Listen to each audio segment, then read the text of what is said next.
في أصوات بتتولد وتموت في زمانها، لكن في أصوات تاني بتموت وبترجع بعد سنين.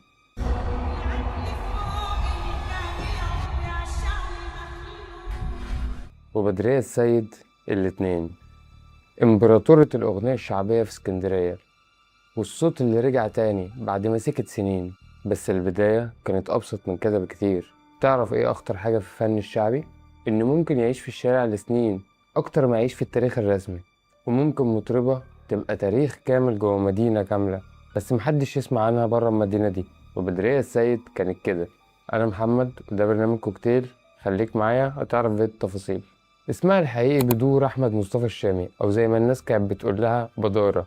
اتولدت سنة 1930 في حارة بندق بالإسكندرية. من وهي صغيرة صوتها كان ملفت، والناس اللي حواليها فعلا كانوا شايفين ده مش صوت عادي، دي حالة فنية. سنة 1954 إذاعة الإسكندرية نزلت إعلان إن هي محتاجة ناس للغنى تيجي تقدم وتشوف الاختبارات. بدرية السيد كانت ماسكة الجورنال في يوم من الأيام وشافت الإعلان ده، قالت بس هي دي فرصتي. بس ما كانتش تعرف إن الموضوع ده ممكن يضر تاريخها. عايز تعرف ليه؟ استنى معايا هتعرف.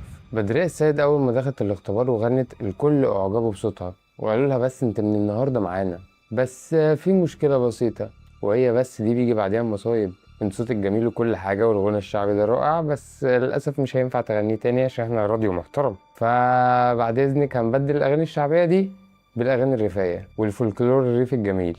ده كان أول مطب في تاريخ بدرية السيد، إن هي اضطرت تغير من لونها لمجرد بس إن هي صوتها يتسمع في الإذاعة. بدرية السيد كانوا بيقولوا عليها إمبراطورة الأفراح. كانت بتغني في الأفراح الشعبية، ما بتقفش على مسارح، بس مفيش حارة فيك يا اسكندرية وما يعرفش بدرية السيد. وهناك ما كانتش مجرد مطربة، دي قائد للفرح. العريس والعروسة مش مهم.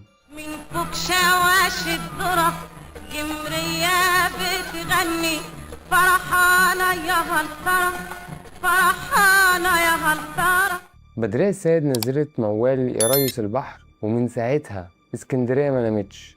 هقول لك ليه، بس استنى. قبل نزول أغنية يا ريس البحر، بدرية السيد كانت مغنية شعبية معروفة في ضواحي اسكندرية كلها، أنفوشي والعجمي، ومعروفة وسط جمهور بحري والصيادين والقهوة الشعبية. كان صوتها جزء من مكان مش مجرد غنى. يا ريس البحر فين الأحباب وديتهم، ما عادوش يودوا وأنا اللي ياما وديتهم. يا هل ترى خدت فيه محبة وديتهم، ولا رياح الهوا ما جاتش ويا الدوا. الأغنية دي كانت حديث الإسكندرانية كلهم، تعبر عن البحر والصيادين والرزق والغربة. ده خلى الناس تحبها أكتر وتتعلق بيها إنها بتتكلم بلسانهم، وهي اتحولت من مجرد مطربة محلية لرمز اسكندرية للغناء الشعبي. وزي ما أحمد عدوية كان هو صوت الحارة، وده ليه حلقة لوحده بالمناسبة، بدرية السيد كانت صوت البحر. المفارقة هنا إن الأغنية نجحت جدا شعبيا، لكن ما خدتش نفس الكريدت إعلاميا. وده بسبب طبعا الناس كتير تعرف الأغنية وسمعت الموال وجميل وكل حاجة، بس ما نعرفش شكل اللي بيغنيه أصلا. تنساش إن هي مكانتش بتقف على مسارح، مجرد أفراح شعبية، ولما بتتسمع في الإذاعة أغاني ريفية لون تاني خالص، فالكل بيسمع المواويل مش عارف صاحبها. الأغنية دي كانت توقيع بدرية السيد على مدينة الإسكندرية، مش بس نجاح، دي هوية. يا ريس البحر فين الأحباب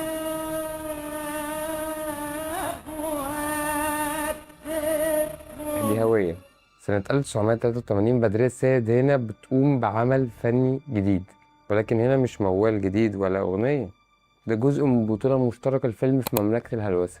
وده بصراحة يعني نادر جدا، أنا تعبت عشان ألاقيه، بس اتفاجئت بجد لما شفته. إيه الكوكبة دي؟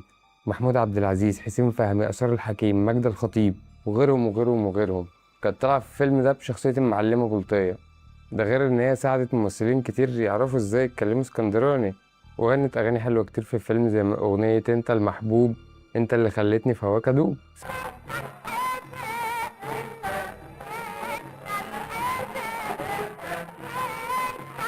سنة 1989 تتوفى بدرية السيد، ومشوارها الفني ينتهي لحد هنا. بس مش ده الغريب، استنى هقولك. بعد أكتر من 40 سنة من وفاتها، صوتها يرجع للشارع تاني ويبقى ترند رقم واحد في مصر. وده بسبب صناع مسلسل سفاح الجيزة، لما اختاروا موال بتاع العدل فوق الجميع يبقى الأغنية الرسمية في معظم مشاهد تقريبا المسلسل. تحس صوتها عمره ما اختفى. بدرية السيد ما كانتش مجرد مطربة شعبية، دي كانت صوت لمدينة كاملة. صوتها يفضل عايش حتى لو صاحبه مش موجود. ما